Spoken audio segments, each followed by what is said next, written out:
rolls around again in the fall, we could be looking at a tweak playoff structure. Stop playing with me. Do I look like I'm playing with you? I think Roger Goodell would like to have this deal in place at the Combine in Indianapolis next week. It's all part of a new collective bargaining agreement. The players get a lot more money, the NFL gets more games to sell, and basically there's more money for everybody to go around. Stop playing with me. Stop playing with me. Jet safety Jamal Adams in a now deleted tweet, quote, "Does everybody win?" Richard Sherman, who replied, quote, "Call me brother, it's never that simple." Stop playing with me. Stop playing with me. Stop playing with me. Hey. Glad you're with us. Golic and Wingo, ESPN Radio, ESPN2.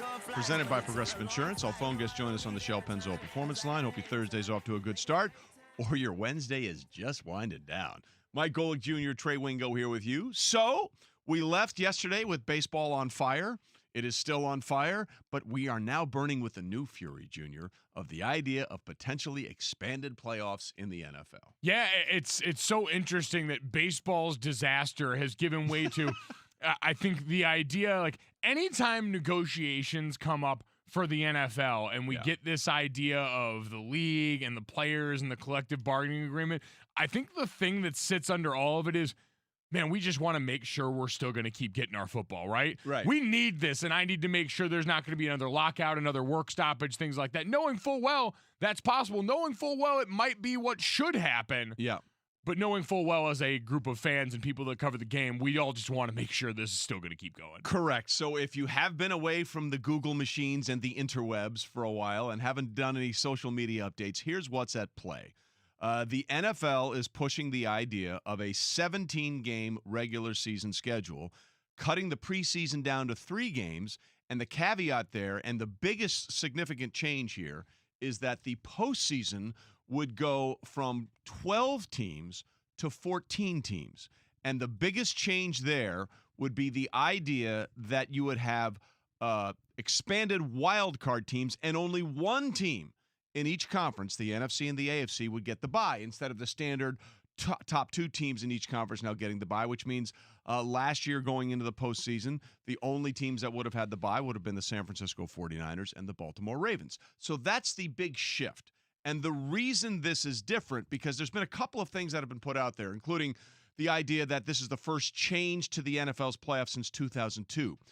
Technically, that's correct. But the only thing that changed for 2002 was they went from division. They just changed the number of divisions. That's basically all that did. It didn't change the number of playoff teams. The current playoff format has been in place since 1990, when you had 28 teams in the NFL and 12 teams made the postseason. Well, now we have 32 teams in the NFL, and now they're talking about 14 teams being in the postseason. So that's the biggest change in terms of adding postseason available teams that people need to understand. Yes, so technically, mathematically, it would make a bit of sense given the expanded pool and all this when it ends up kind of mimicking an iPhone update, because we're all going to be upset about it at first, and then after a while, we're going to wonder how it had been any other way. But the difference is this has been around, as you mentioned, for the better part. I mean, for my entire football lifetime, the playoff format has been that way for a lot of people. And in a time where right now we look at this and say, all right, who are the teams we were talking about that would have potentially made the playoffs last year? It would have been the Pittsburgh Steelers in the AFC and the LA Rams in the NFC. Right. We look at both of that and said, do we really want to see those teams play more football? Well, and do we really think that they have, air quotes, because this is the other part, the competitive part of this, do we think those are teams worthy of being called playoff teams? Is that watering down the playoff field in a lot of people's minds? That's a very valid question, because, look, we gave Mike Tomlin all the credit in the world last year, right, for finding a way to stitch that team together with all the injuries and the departure of Antonio Brown and Le'Veon Bell and the injury to Ben Roethlisberger in week 2, going through 400 quarterbacks, and finding a way to fight through it. We appreciated that part of it, but I'm not sure any of us appreciated the idea of, oh, well, they're in the postseason, see what happens, right? Except unless you're a Steelers fan. Let's be honest about that. Exactly, and so it's something that, as someone that works around and covers college football, we can certainly get into some of the comparisons there, because we hear that cry for expansion on an almost yearly basis now, ever since we went to the 4-team playoff model in that. But for the NFL, it was a flurry of information from Adam Schefter that we were trying to sort through last night. And the bottom line, as you listen to Adam speaking on SportsCenter, the narrative that is being pushed is money, money, money, money, money. We're going to get more regular season weeks. We're going to get more postseason games, more wild card action. And what do the players get? An increase in their percent of the revenue. Now, right now, the NFL players get 47% of the current revenue under the terms of the new deal. It will be 48% for 16 games and 48.5% for a 17-game season, which means a shift of $5 billion. That's 5 with a B, billion dollars. So the players get a lot more money. The NFL gets more games to sell, which equals more money. And basically, there's more money for everybody to go around. And that sounds wonderful. And let me be clear, as someone who works extensively in the NFL and does a lot during the postseason, I'm for all of that. It sounds great. And the wild card weekend, we'd have now 3 games on Saturday, 3 games on Sunday, and you'd have the second seed there instead of just the 3, 4, 5, 6 teams. So that sounds great. But understand what's being said, and more importantly, what isn't being said. The NFL is getting together, and they're having a meeting today. All the owners are getting together. The players are having a conference call. And I think that's significant because this is something that clearly Roger Goodell and the owners really want to get done. But for it to get done, they have to have the players sign off on it. And I think what I'm hearing, I hear a lot of things from the owner's side, not hearing a lot from the player's side on just saying, yeah, sure, go ahead. Yeah, from a group of guys that are, again, having their meeting on a conference call. Correct.